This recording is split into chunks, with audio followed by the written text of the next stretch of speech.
दक्ष police news, पहिले खाकी मग बाकी. अंबड लिंक रोडवरील एक्सेलो पॉईंट परिसरात खड्डे आणि वाहतूक कोंडीच्या समस्येमुळे नागरिक तसंच कामगार अक्षरशः त्रस्त झालेत.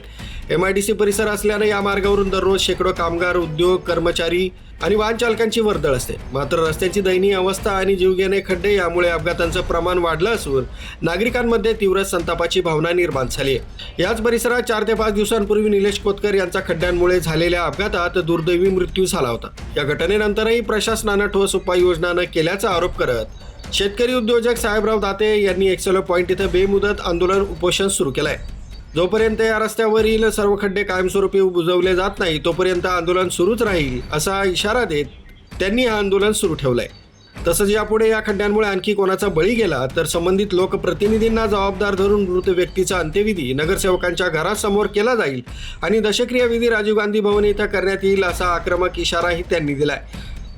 रस्त्याच्या दुरावस्थेमुळे नागरिक, कामगार आणि वाहन चालकांच्या जीविताला धोका निर्माण झाला असून प्रशासनानं तातडीनं दखल घेऊन एक्सेलो पॉईंट परिसरातील खड्डे बुजवावेत आणि वाहतूक समस्या कायमस्वरूपी सोडवावी अशी मागणी आंदोलनकर्त्यांनी केली आहे. न्यूज ब्युरो, दक्ष पोलीस न्यूज, नाशिक.